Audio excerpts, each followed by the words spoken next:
where we shall be discussing the memorandum or proposed memorandum of the Mathematics Paper 2 for September 2024 in the Limpopo province. All right, so just as paper 2 will be out of 150, 3 hours. First question is telling us that statistician at a large corporation with branches around the world has been assigned to analyze the annual salaries in dollars of 100 global customer service managers across all branches during the 2023. And the following data was recorded. Okay. So what we can see is we have salaries between 0 to 10,000, and then 10,000 to 20 up until 100,000. Then the first question is asking us to complete the cumulative frequency table. So I'll just complete I'll just create a cumulative frequency somewhere here. So we know that cumulative frequency is all about adding. Okay, we just add the frequencies and then get our cumulative values. So the first frequency will always be the first cumulative, so that is a 3. For us to get the next cumulative, we get a 3 plus 5, that will be 8. 8 plus 12, that gives us a 20. 20 plus 19, we get a 39 plus 20, that becomes a 59. And then plus 14, that gives us a 73. And then plus 12, that will give us 85. Plus 7, that's a 92. Plus 5, that is a 97. Then plus 3, it's 100. So remember, I told us we're talking about 100 global customer service managers.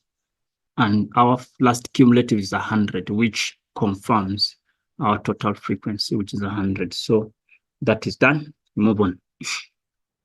1.2, they want us to draw the cumulative frequency graph on the grid.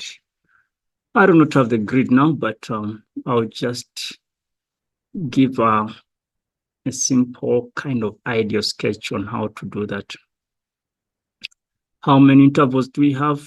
So 1, 2, 3, 4, 5, 6, 7, 8, 9, and 10. So we have 10 intervals. I'll have this as a 0, 2, 3, 4. Okay, so let's assume this is our 10,000, 20,000. This is a 30, 40, 50, 60, 70, 80, 90. Then that's 100. So I'll say these are salaries. Okay, in thousands, so that I have just enough space to write. Okay, so if that is done,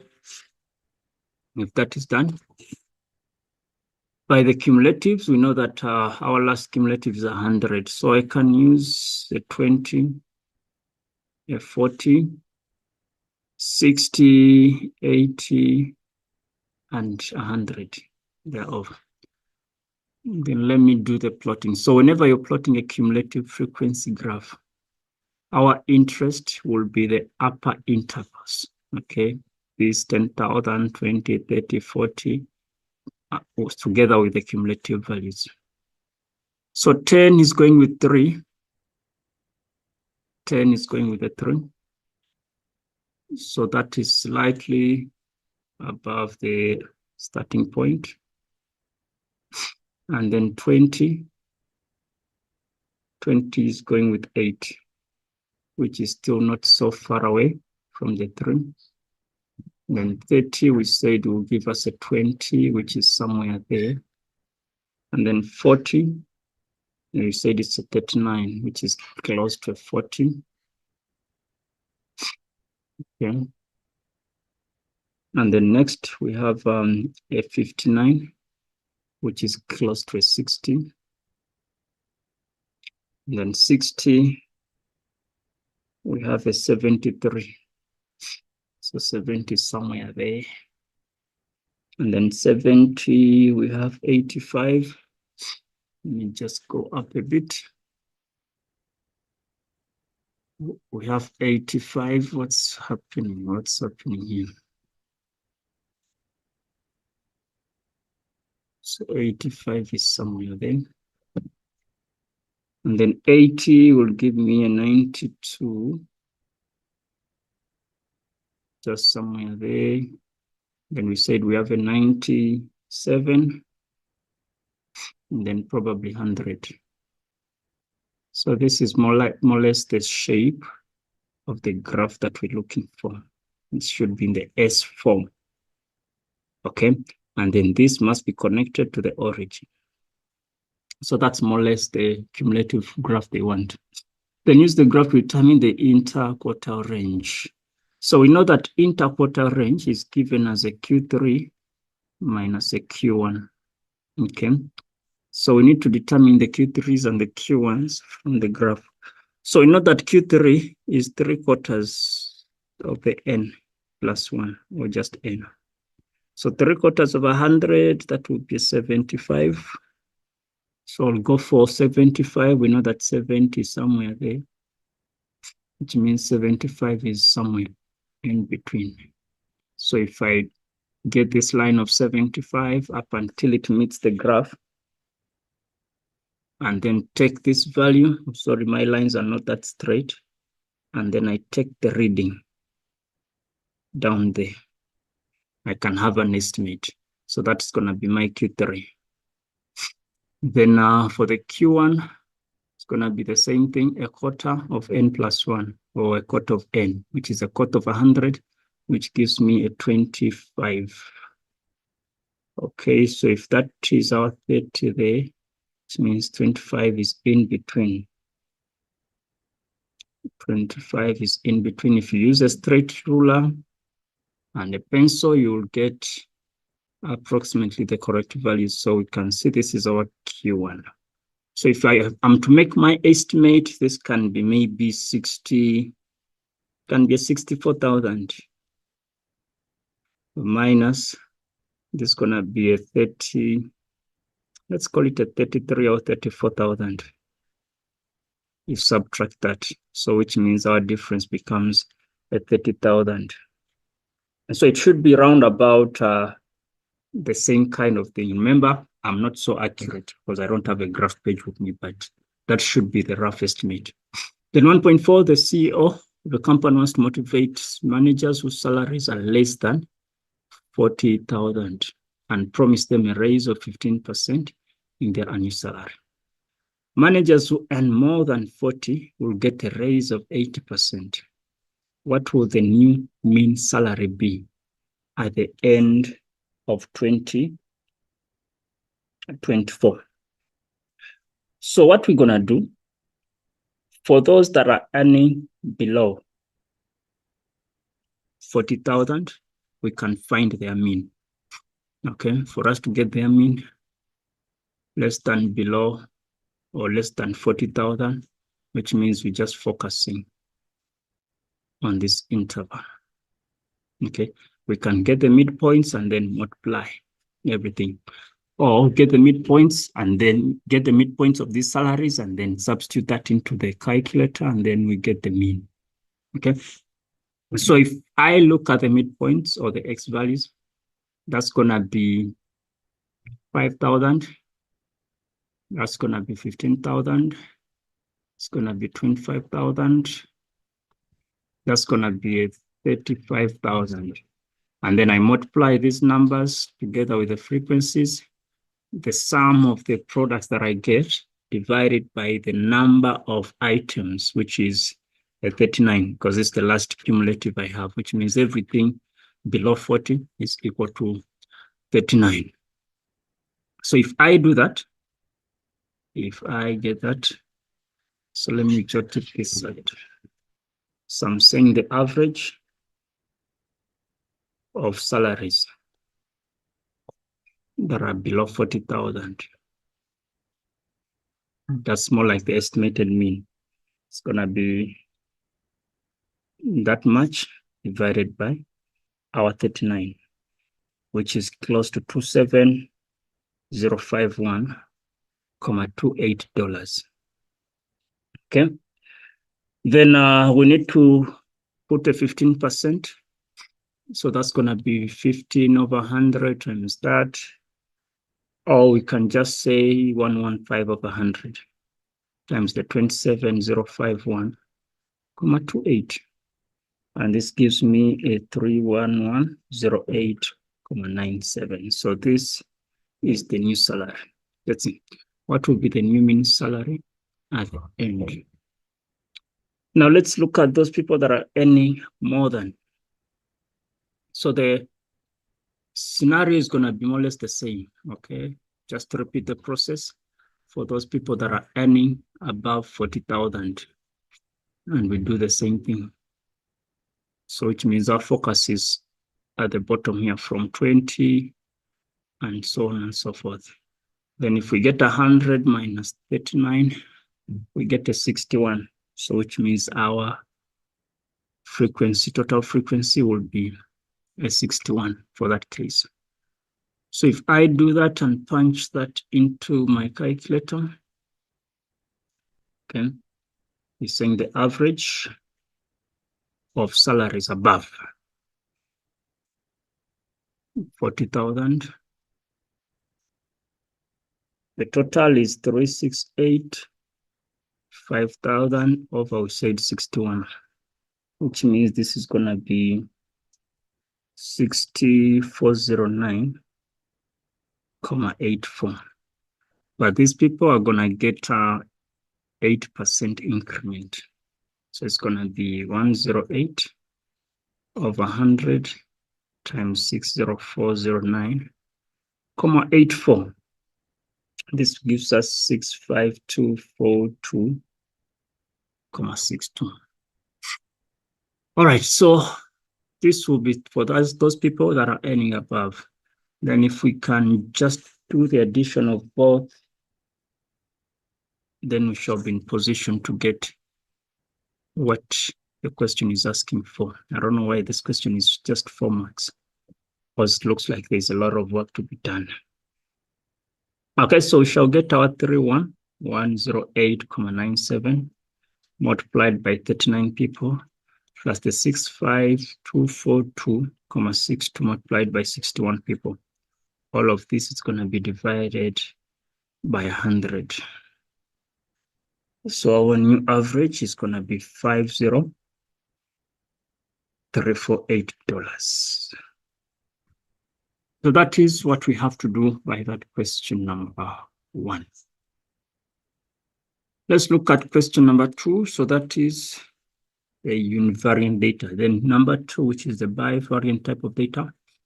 10 girls do compete to see who can throw a ball the furthest. They want to see whether there's a relationship between the height and then the distance they can throw. So the following table was used. X is for the girls in nearest centimeter, and then the distance is ym. So height of the girls is x, and then y is that. Determine the equation of the least regression. Okay. So what we do here, remember, our equation is always given as a plus b times x, whereby our a is the y-intercept and b is the gradient. So punch this into your calculator using the correct steps. So the equation is going to be negative 26,22 plus 0,54x. That becomes the equation of interest. Then estimate the distance to the nearest meter which the ball can be thrown if the girl is 150 centimeters. So whenever they asking for estimates, do the substitution. Remember, the throw is x. Is that true? Estimate the distance that can be thrown. No, the height is the x, and then the distance to be thrown is the y. So they want us to estimate the distance. So they want us to get y if x is 150. So it's negative 26,22 plus 0,54 multiplied by 150. multiplied by 150. So if that is done, we shall get something like 54.78. Then describe the trend of the data.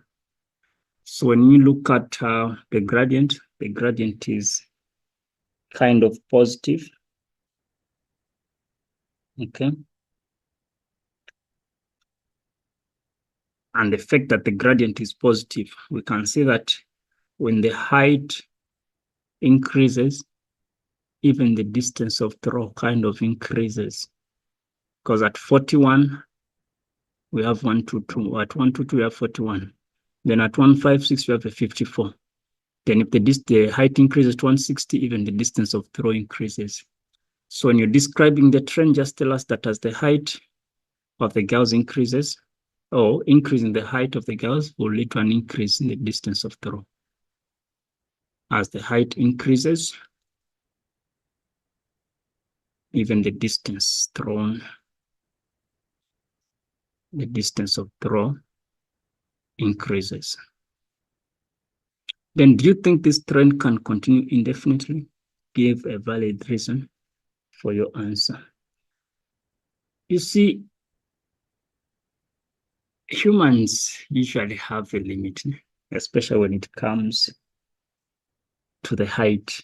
It's not that people are just going to get taller and taller and taller beyond a certain point, regardless of the different heights.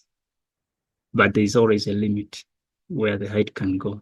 So here we're going to say it's going to be a no, because the length cannot get longer indefinitely. And the length cannot get longer indefinitely. Because even when you look at the field where the throwing is happening, there is always a boundary or a limit where the field will end, which means there is no point where somebody can throw beyond the demarcated area. All right, question number 3. The following diagram shows a trapezium A, B, C, D with those coordinates. So if AD, okay, is parallel to BC, determine the equation in the form of Y. Like, what is the question asking for? Equation of what? AD or BC? If AD is parallel to BC, determine the equation in the form of, question is not clear, né? But looking at the two, I think we can find the equation of AD, because that's the only kind of line that is having both points. I think there was supposed to be an AD somewhere. Okay, so we know that the equation, we have to find the gradient. So change in Y over change in X. Do the substitution, is going to be 3 minus 1, 3 minus 1 over negative 4 minus 2. So that's going to be 4 over negative 2, which gives me a negative 2. Then I'll say Y minus 3 is equal to negative 2 into X minus 4. Open that up. Y minus 3 is negative 2X minus 8, which is a negative 2X minus 5. So that is the equation of my line. Okay. I'm not sure what the question really wanted, but looking at the scenario at play, I've just decided to find the equation of AD. Maybe they wanted the equation of BC. I don't know. Okay, I don't know if that was the case. Nevertheless, we move on. If BC, okay, if BC is twice AD, so if this is X, then it's going to be twice X. Determine another equation in terms of X and Y. Determine another equation in terms of X and Y. If BC is that, this question is not making sense. Not making sense at all. Okay, before we go to that next question, let me try to also find the equation of BC. Let me try to get the equation of BC. So for the equation, the gradient, remember, is going to be the same as -2. And if that is true, I'll use the gradient formula and say y minus 6 over 4 minus x should give me -2. Cross multiply, y minus 6 is equal to -8 plus 2x. Move the y that side, so remove the 6 that side. It's going to be a 2x minus 2. So this is the equation of BC. Okay, this was the equation of AD because we're not sure what the question really wanted. So let's have both of them so that it can help us support the next question. So if BC is twice AD, so that way we need to find the distance. AD. So for the distance AD, we know that it's x minus x1 squared plus y minus y1 squared. Everything is under the square root. Do the substitution, I'll have my -4 minus -2 squared plus 3 minus -1 squared. Everything is under the square root. So if I simplify this, I'm going to have a -2, which will give me a 4 plus, that's a 4 squared, which is a 16. This gives me root of 20, which is the same as 2 root 5. Okay, that's going to be 2 root 5. That is for AD.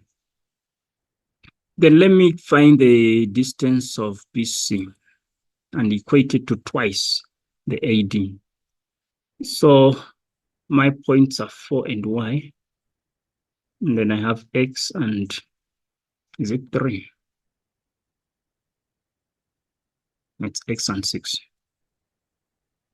That is x and 6.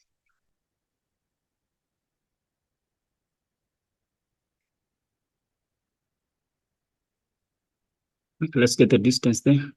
So it's going to be x minus 4 squared is equal to 6 minus y squared, no, plus under the square root must give us 2 times 2 root 5. So square both sides, or let's first simplify the brackets. And so it's going to be x squared minus 8x plus a 16 plus 36 minus 12y plus a y squared.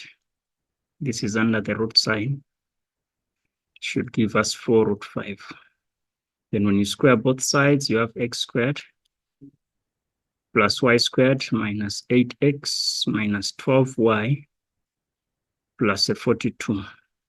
It's going to give us 16 times 5, which is 80. Okay. When you simplify this by moving this to that side, that's going to be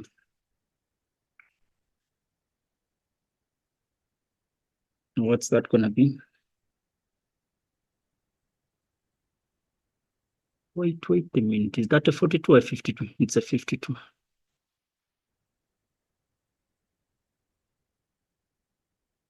Okay, so that is going to be a 52 and not a 42.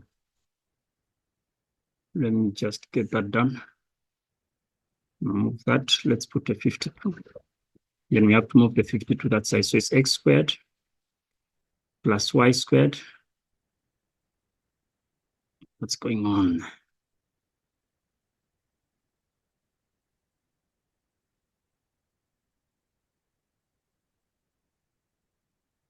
It's fine. Doesn't want me to write that. So I'll try to put it here. X squared plus y squared minus 8x minus 12y plus 52. Take it that side is equal to 28. So that's the second equation they wanted. And that would be question 3.2. And they want us to get the values of x. So which one are we using? So let's use this equation. Where there is y, let's put 2x minus 2.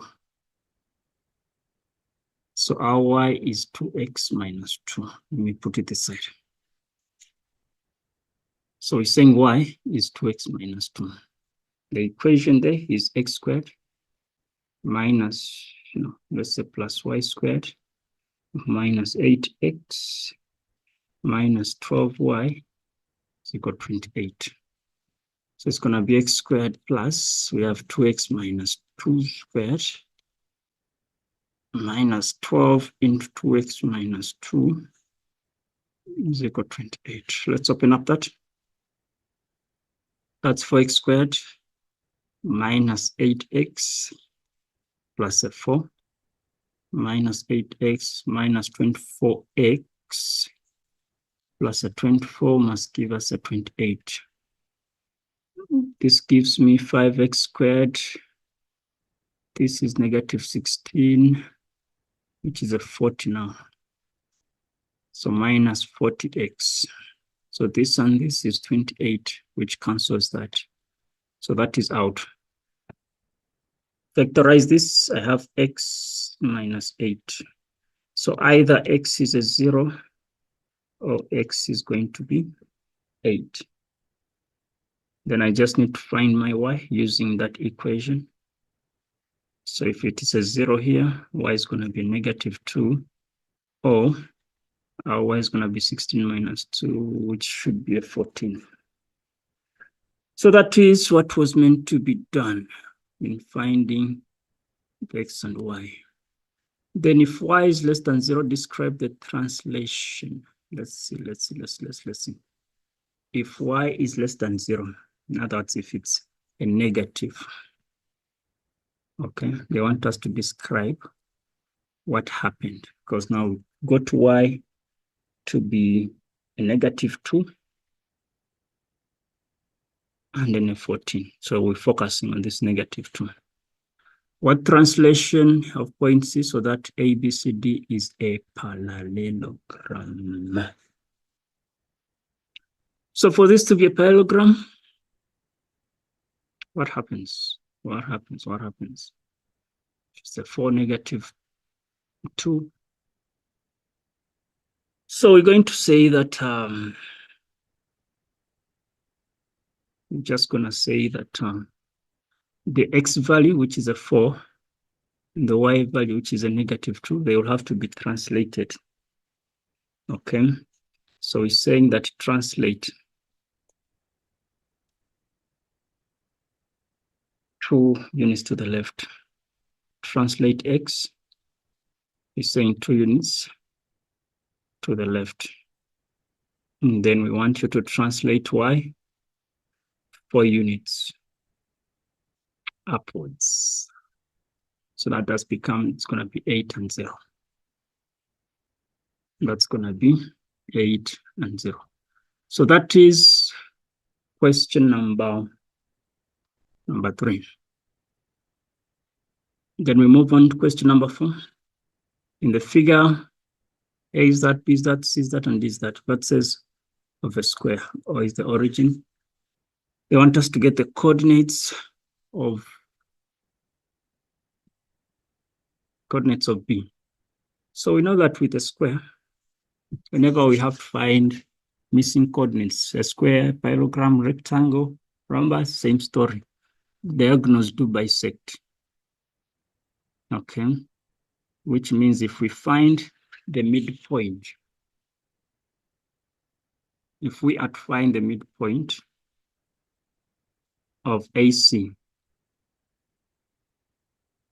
this midpoint must be the same as the BD one.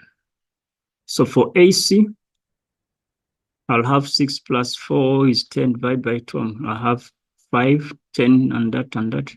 I'll also have 5. So this 5 and 5 will still be the same midpoint of 0 and x. So 0 plus x divided by 2 must give me a 5, which means x is 10.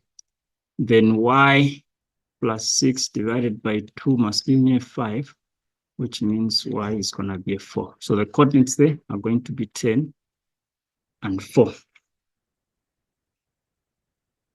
All right, so that is that. Then determine the length of dB. So after getting this as our 10 and 4, we need to find the length. So use the distance formula. That's going to be 10 minus 0, which is a 10 squared, plus 4 minus 6, the 2 squared, plus a negative 2 squared under the square root. So that's 104 under the square root, which gives us 2 root 26. Then the equation of the circle that is passing through B, C, and D. B, C, and D. So if we have a circle there, and this is a 90, which means this is our diameter. So the coordinates here, we said it's 5 and 5. Yet we know that the general equation of a circle is given as x minus a squared plus y minus b squared must give us r squared. Okay, so the distance that we got is 2 root 26. Find half of this, which means our r is going to be just the square root of 26. So that's going to be x minus 5 squared plus y minus 5 squared is equal to the root of 26 squared. We can open this up, but they say they want it in this form, so it's not a big deal. So it's going to be x minus 5 squared plus y minus 5 squared is equal to just 26. There we go. So probably whatever mark they are giving for the 6 should be how to get the midpoint there of the 5 and 5, which we already did in the first step. Okay. Then the next question, they want us to determine the equation of the tangent to the circle at a point D in the form of y is equal to all of that. So one thing we know is that if we have a line that is touching this circle, remember the tangent and the radius must always be perpendicular. So what we need is to get the gradient. Okay, we already have the y-intercept, which is a 6. So what we need is just the gradient.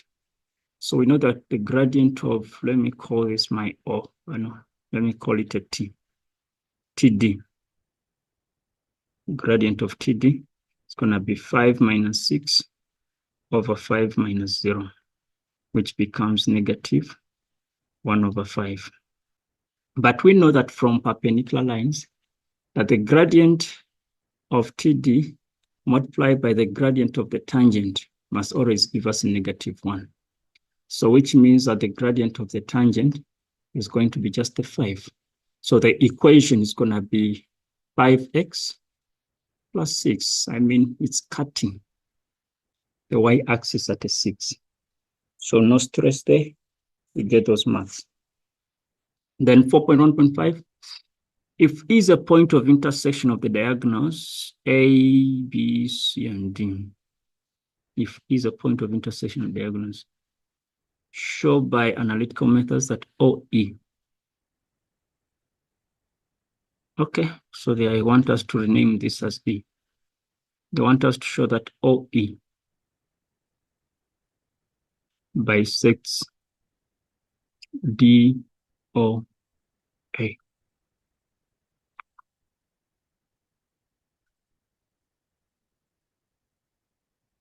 All right, how many marks is that? That is 3 marks. That is going to be 3 marks.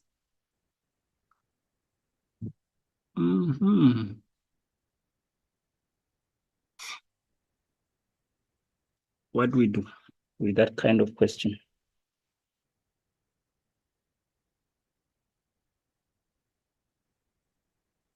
Okay, so one thing we know is that the diagonals of a square do bisect at 90 degrees. Okay, that's a 90, that's a 90, that's a 90. So they want us to show that this is a 45, and then that is a 45. The only way to do that is using the gradient formula of M is equal to the tan of inclination.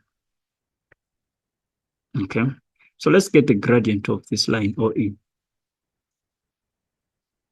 So it's going to be 5 minus 0 over 5 minus 0, which is 1. And we know that the arctan of 1 is going to give us a 45. So if this angle here is a 45, and we know that this entire angle here is a 90, which means the whole thing that we are focusing on is also going to be a 45. And if that is true, which means even these two angles will be 45s, because if for us to have angles in a triangle, that's a 90, then this must be a 90, which will give us the 45 that side. Then we can draw the conclusion. 4.2 are telling us x minus 1, y plus 1, and that is another equation of a circle. They want us to get the center. Just need to open this up. Do we need to open it up? Because the question just looks straightforward. But let's see. X squared minus 2x plus 1, y squared plus 2y plus 1. It's going to give us 2x minus 2y. Let's transpose, it's x squared minus 4x plus 1, y squared plus 4y plus 1 is equal to 0. So looking at this, two brackets, that's going to be x.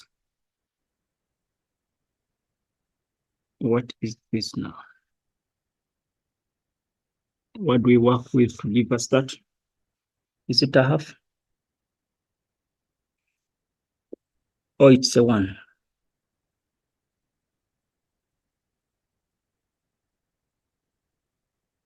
Because we know that this one and this one will give us a 2. Okay, what's a half of 4? It's a minus 2. Let's square that.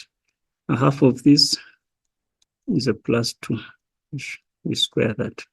So that is going to give us a negative 2 plus the 2 squared plus the 2 squared. So that's a 4 and a 4. So which means that our center coordinates are 2 and negative 2. The radius will sort itself to be a 6. Okay, then they want us to get the radius of the circle. We said it will be the square root of 6 now, since we simplified this entire thing and we got a 6. Okay, then question number 5. Question number 5 is the trig. If cos of 12 is m, they want us to determine the value of the following in terms of m without a calculator. So the cos of negative, so I advise people, please, if you have such a question, just as a courtesy call, just come up with a sketch. So cos is adjacent over hypotenuse, m over 1. If we use our Pythagoras, we can get this, which is going to be 1 minus m squared under the root sign. So if this is a 12, then this must be a 78, most probably. Okay. Cos of a negative angle is the same as the cos of a positive angle. So the answer there is m. Then next, they want the cos of 72. We know that 72 is in quadrant number 1. And in quadrant number 1, what can we do to break down this? This quadrant is 90 minus theta. Okay. It's 90 minus theta. What do you think we do? Alternatively, what we can do, we can combine this with another special angle, which will be 60 plus 12, gives us 72. So if that is a cos of 60 plus 12, then we can apply our compound formulas. So cos of 60, cos of 12 minus the sine of 60 and then the sine of 12. Cos of 60 is a half. They told us cos of 12 is m minus, that's the root 3 over 2. The sine of 12 is opposite of hypotenuse. So that's going to be the square root of 1 minus m squared. You can leave your answer like that. If you so wish to simplify, denominators are the same. So it's going to be m minus root 3 into 1 minus m squared. Everything is over 2, either way. And then the cos of 6. What is this now? We know that 6 is a half of 12, no? Yes. So I'm going to break it this side and say if I have the cos of 12, which is the same as twice of 6,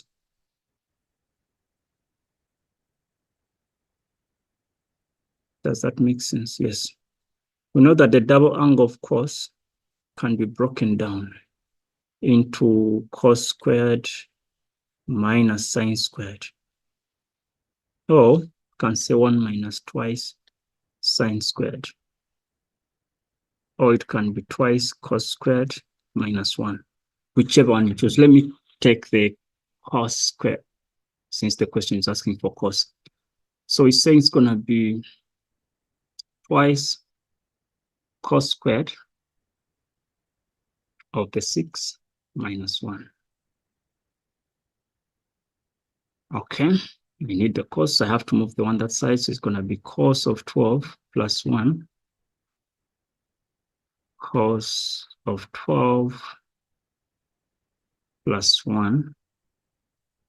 Let me divide it by 2. This gives me the cos squared of 6. And then I need to find the square root on either sides, which means that the cos of 6 is equal to the cos of 12, which they told us is just m, plus 1 over 2 under the root sign. So that's what I would get or end up with. Then show that this is equal to that. These are reductions. Let's see if we can break this down. So we have a sine of 234.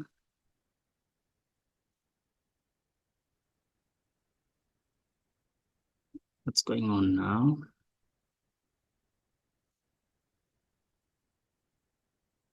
Okay. You don't want to write?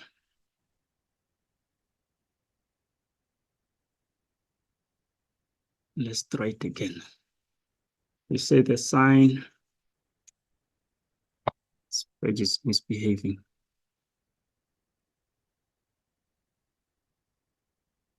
Sine of 234 divided by the cos of 36 minus the sine of x minus 90. And then we're multiplying it by the cos of 90 minus 2x. Everything is over the sine of x here. This must give us the cos of x. It's 2x. Okay, the cos of 2x. And that is the question. All right, so let's see where we start from. So we're going to say the left-hand side because there's a lot of terms to deal with. So in which quadrant is 2, 3, 4? I think that's quadrant number 3, which will be like 180. Let me just subtract 234 minus 180. So that's a 4. So 13, I'm having a 54. Okay. And we know that the sign is negative in quadrant 3.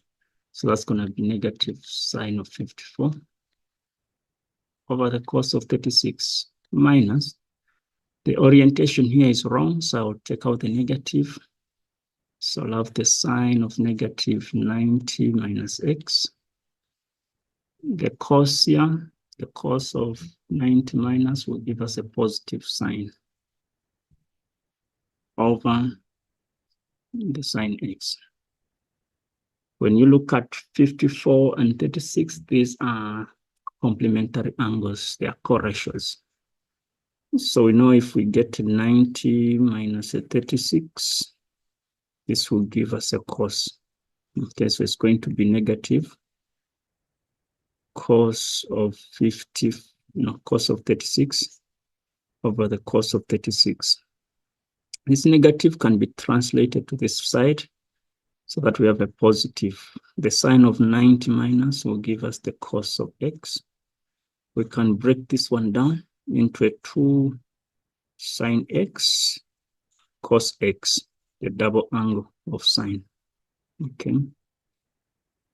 Everything is being divided by the sine of x. So this cancels that.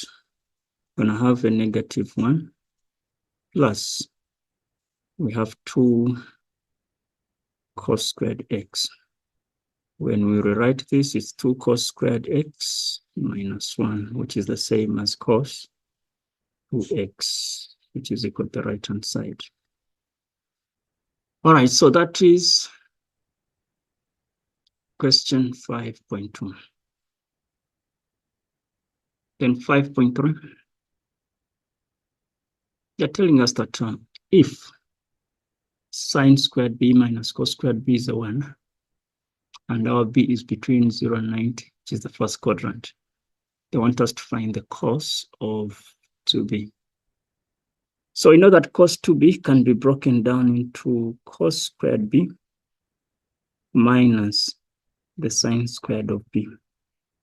This one is otherwise. Okay, so if you divide through by the negative or factorize the negative so that it's a cos squared b minus the sine squared b, this gives us a negative 1. So the answer here, I'll say, is a negative 1. Okay, then they want us to find the size of b for 2 marks. So remember we said this is that. So if cos of 2b is negative 1, I'll say cos of 2b is negative 1. I'll find 2b with the arc cos of negative 1. Okay, so how many marks is it? It's 2 marks. But we can have more than one angle that is having a negative 1. Can have more than one angle. Okay, so we can have a 180. So it's more like a general solution. That's going to be 180 plus k times 180 degrees. No, it's a 360. K is an element of integers. When you divide through, that's going to be 90 plus k times 180 degrees. And then the other quadrant would be just more or less the same. So which means B is most likely to be 90. Then 5.3.3, hence they want us to get the size of C when sine B minus C minus this gives us a 0 for the interval between negative 180 and the positive 9. So that's quadrant 3, 4, and 1 for 6 marks. For 6 marks, we are in trouble. So let's see what we can do. Let's see what we can do. So we said B is a 90. So that would just translate to the sine of 90 minus C minus the cos of 90 minus C gives us a 0. Simplify that. Sine of 90 minus, that's going to give us the cos of C. That's going to be a plus sign. So it's minus sine of C is equal to 0. Move whichever side. So cos of C is equal to the sine of C. Divide both sides by the cos, so that we have sine of C over cos of C is a 1. This simplified will give us the tan of C, which is a 1. Okay. Then when you try to find the arctan of 1, that gives us a 45. Okay. but we want numbers or values between -180 and 90. So the general solution would be 45 plus k times 180. K is an element of integers. That is the first quadrant. And then the third quadrant, it will be 2 to 5 plus k times 180. K is an element of integers. Then we can just do the substitution so that we can get the relevant numbers. So if k is 0, we have a 45. If k is 1, it's going to be 2 to 5, which is beyond our limit that we want. Okay. Then let's try the negatives. If k is -1, which will be -180 plus 45, which gives us -135. Okay. I think that is basically the two values that might be required. So 135 and then 45. All right, then 5.4. If we consider P to be this, use algebraic methods to determine the maximum value of P. Determine the maximum value of P. Are these people for real now? So 2 cos x. Let's see.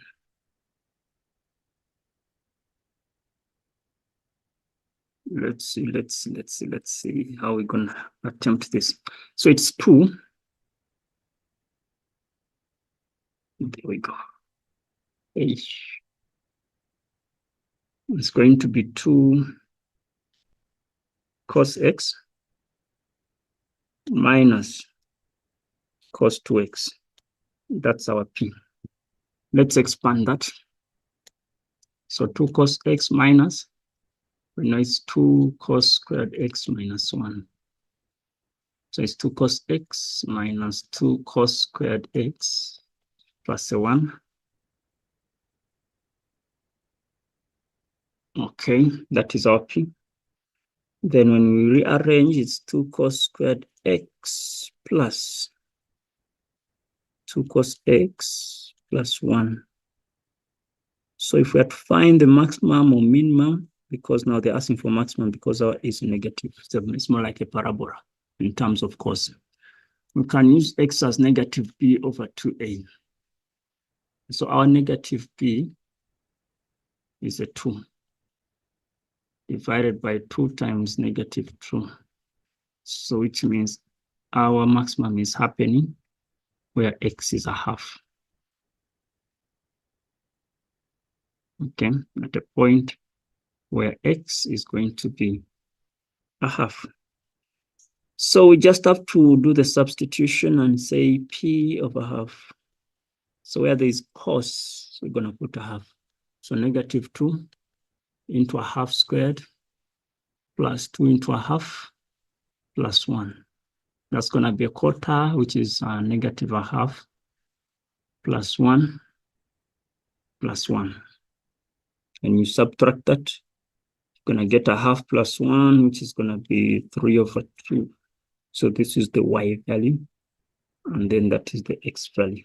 So since they want the maximum, then 3 over 2 will be the maximum point or the maximum value. Okay, so that is question number 5. Number 6, you're given f of x as 2 cos x plus a, g of x is b plus sine 2x. Determine the values of a and b. So we know that a is just the phase angle, a shift of the graph of f. We know that this graph by nature is supposed to have the maximum by the y-axis, but that's not the case. It's like the maximum is at 30, where x is at 30. So I'm going to say that my a is going to be 30 degrees. There was a shift of 30 degrees to the left, which is translating into a positive 30. Is it a positive or negative? It's a positive. Then they want us to get b. B is a shift vertically, up or down within G. So this G is a sine graph. The sine graph if this is a 2, this is a 0. There has to be a balance between the top and the bottom across the x-axis. So that balance would have been created at 1 and -1. So which means the graph has shifted 1 unit up. So which means my B has to be 1. Then determine the values of f of x if x is a 0. So replace x with a 0 since we already have our A. So it's going to be 2 cos of x is a 0, which is now a 30. 2 cos of 30. Just punch that into the calculator. Never see, or without using a calculator. Oh, so we have to use our special angles. So that is 2.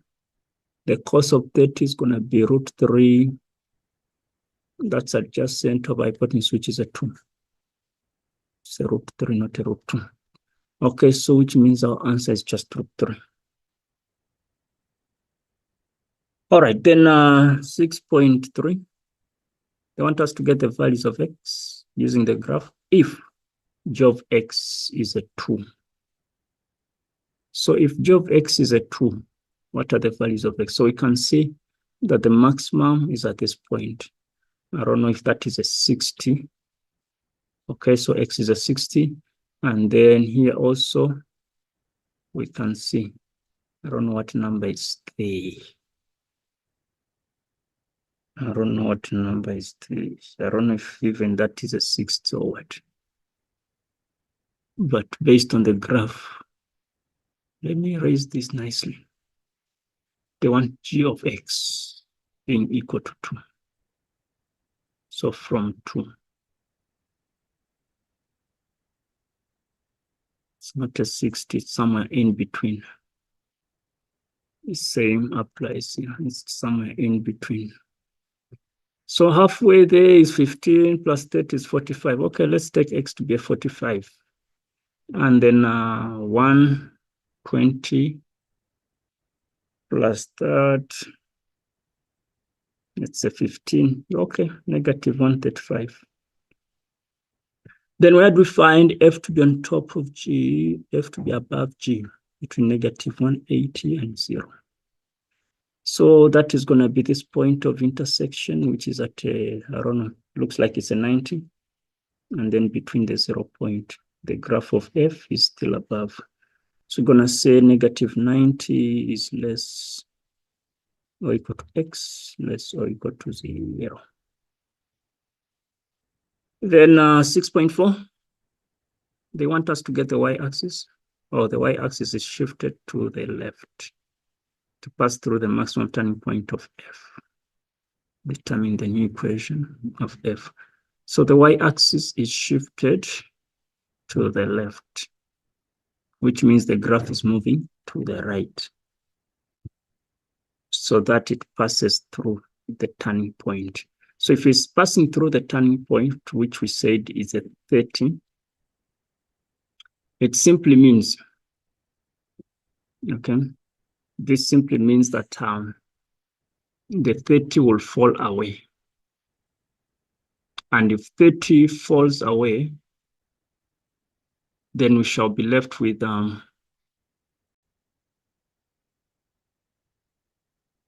okay, so if the graph is shifting to the right, remember initially our f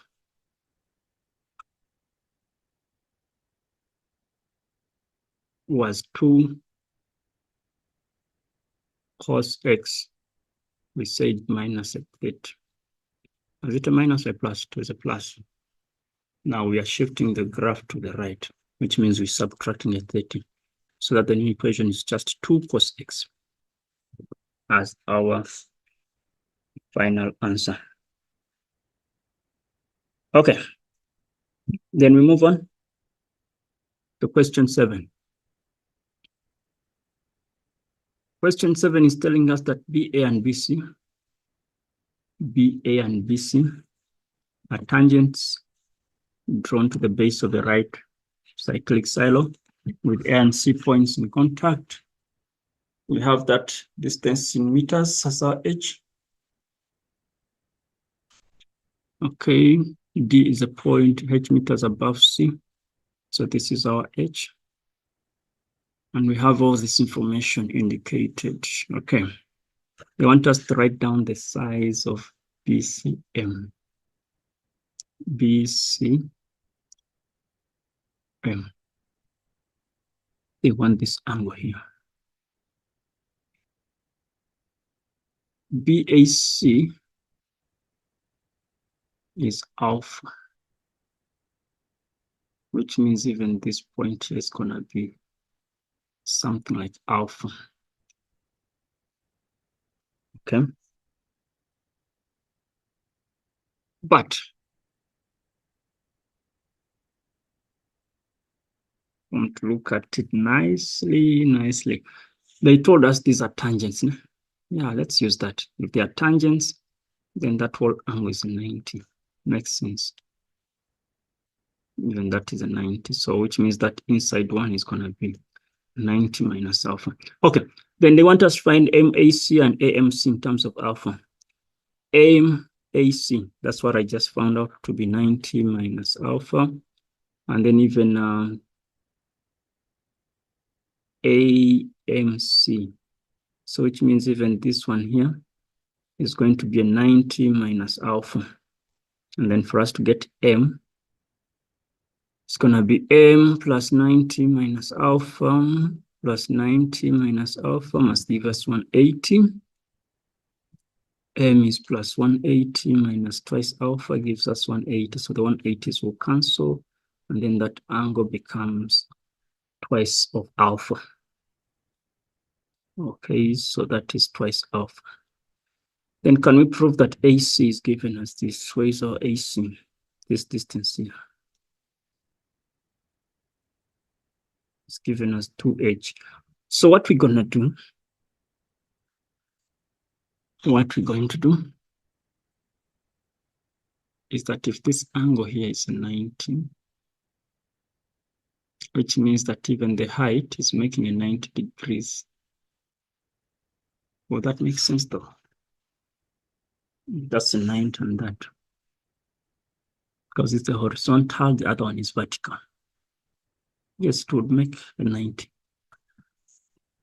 And if that is true, I can find this distance BC in terms of h using the cos. So I'll say that the cos of theta is equal to BC over the h, which means that our BC is h cos theta. What do they want? They want AC. So if this is h cos of theta, even this is h cos of theta, we can use cosine rule? No. Let's use the sine rule.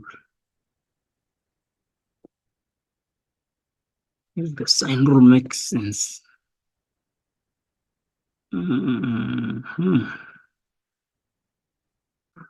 BAC, that's alpha, that's alpha. Okay. So which means this entire angle, ABC, is going to be 180 minus twice alpha. Then I can apply the sine rule and say AC over the sine of 180 minus twice alpha should give me my BC, which is the h cos of theta divided by the sine of alpha. Make AC the subject. It's going to be h cos of theta. When I use my reductions, this is second quadrant, which is sine 2 alpha. I'm dividing it by the sine of alpha. And then I'll break this down. But it's not making sense.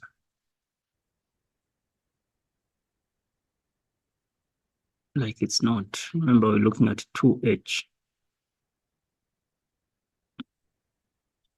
Okay, no, let's break it down.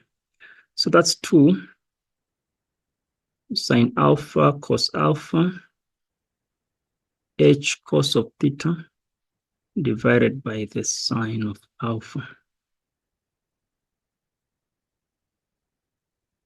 So this cancels that. I have 2h cos theta cos alpha. I have the cos alpha, but where is the tan coming from?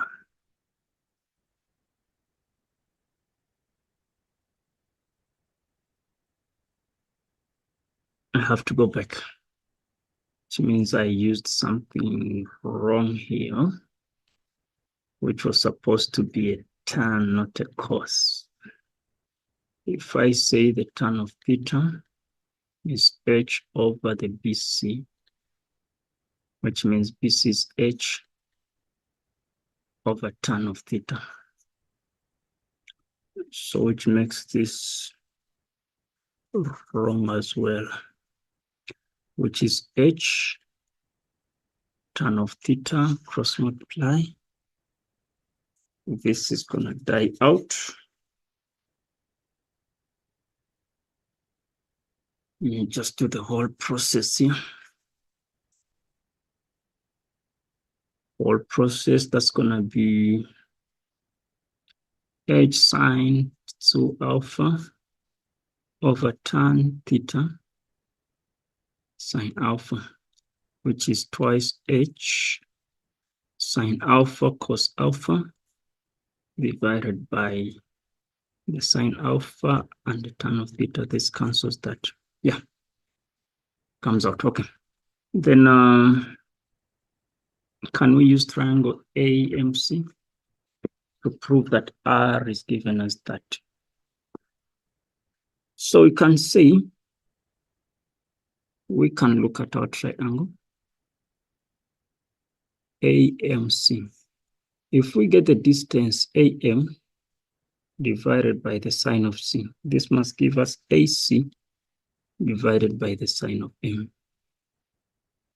Do the substitution.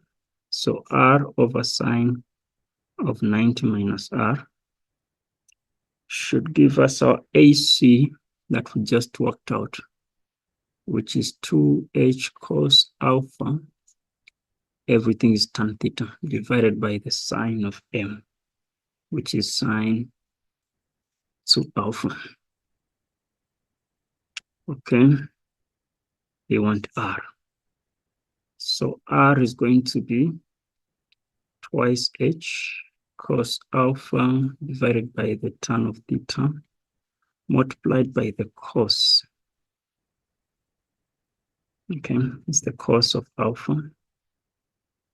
We are dividing this by the sine twice alpha, which is the sine alpha cos alpha. So this cos cancels that cos.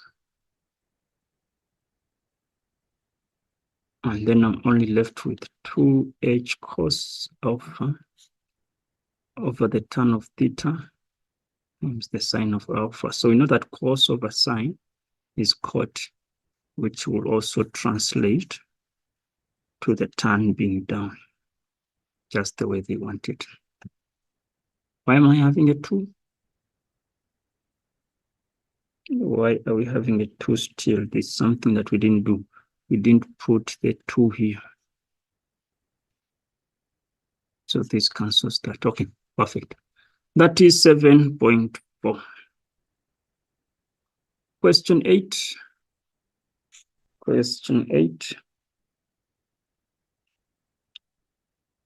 So in the diagram below, we have a cyclic chord, chords AC and BD intersect at F, AD produced, meets BC at G. Okay, they give us all of that. Then they want us to give reasons as we find the sizes of A1. So we know that A1 is going to be a 36, okay, because of the bow tie. So angles in the same segment. Okay. And then A2, this angle here, must be the same as this angle here. Okay, but they told us that this is the same as that. Let's use this 47, since this is a tangent. So A2 is going to be a 47, because that is a tan chord. And then C1, this one, is an exterior angle, which will be a 36 plus a 47, which gives us 83, which is the exterior angle of a cyclic chord. Okay, if that is true, they want us to get C4, this angle here. This angle, how is it related to any of the above? So it's an exterior angle of a triangle. Oh, if this is a theta, I can find this one first. Remember, we said this is going to be a 47. If that's a 47, then I need to find what is short. So C1 and C2, this and this, must give us C4 to the exterior angles. C1 and C2.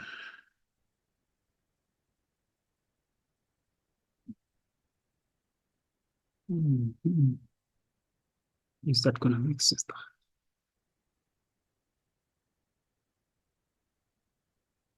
Because this is going to be exterior to this and that, 47.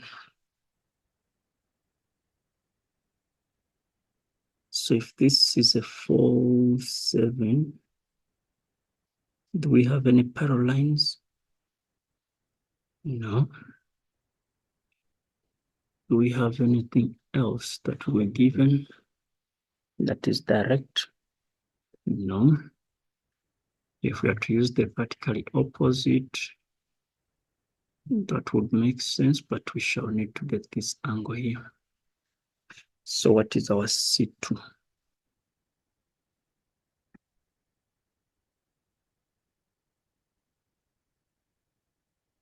What is our C? Okay, so I'm getting the total of 83 and 47, which gives me 130. Yeah. I think that would make sense. C2 is 47. Okay, so that is that. That is that. Then we can move on to the next question. Question 9. The diagram P and those are tangents, and there's a midpoint. We must give reasons and 5 other angles that are equal to x. So PAC, this angle here is x. So we can start with a B1. B1 is x. That is the tan chord. Okay, so we have some parallel lines. If that is x, which means even q is going to be x. Those are corresponding angles because this is parallel to PQ. Okay.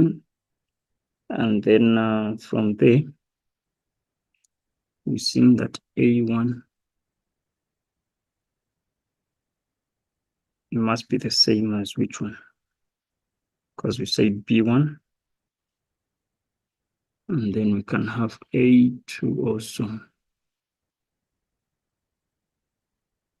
Does that make sense? Yes, because this is the same as that,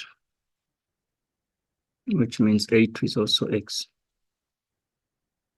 These are equal arcs that are subtending equal angles. Okay, then from there, after having the A2 as x, we can have B1, which we already said. And then the Q, we can also have a P1, because those are going to be, are they alternate? Yes, P1 is going to be alternate.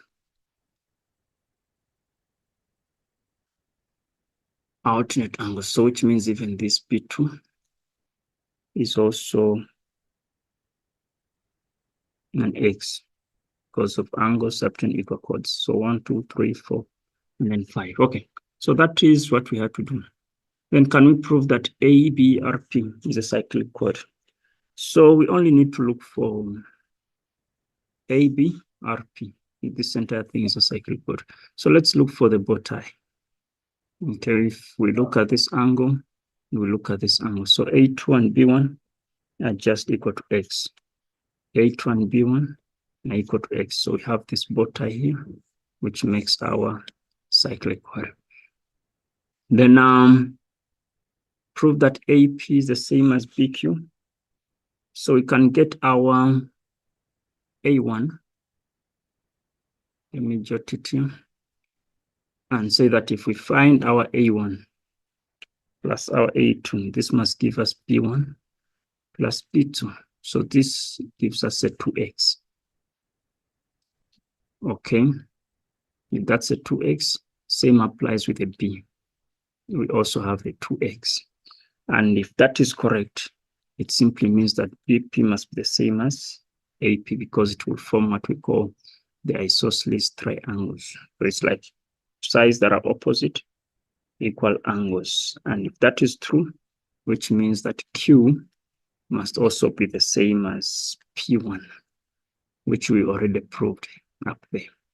That Q was the same as the P1, which is X, which means that side is equal to that side.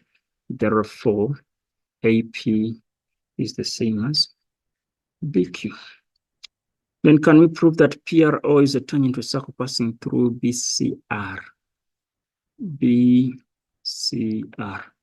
Let me use a different color. Okay. And this is our tangent. Whenever we have to prove tangents, we have to look for the tan chord in most cases.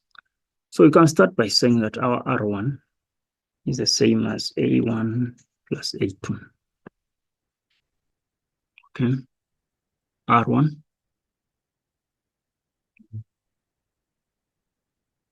is going to be, we said A1, A2. And what is the reason that we're giving? Those are going to be exterior angles of a cyclic chord. All right, if that is true, then we can go ahead and say that our C2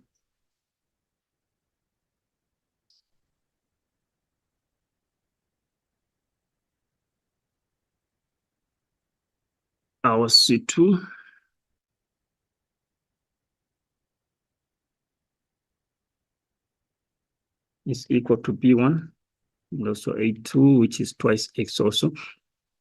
And then since R1 is the same as C2, then we can draw a conclusion that BPRQ is a tangent. That's going to be the converse of the tan chord. So that is question number 9. Then question number 10, which is the last one. They are telling us that in the diagram, PQ is a tangent to the circle, PR is a chord drawn, and so on and so on. Can we prove a theorem that talks about the tan chord so that you can go over it in your books or in your textbooks? All you have to do, remember, do your constructions, please, through the center, and then connect this to that point, and then do the relevant steps, give the relevant reasons, and everything that's needed. 10.2. 10.2. They're telling us to prove that triangle ABC is similar to triangle DBA. So ABC is triangle is DBA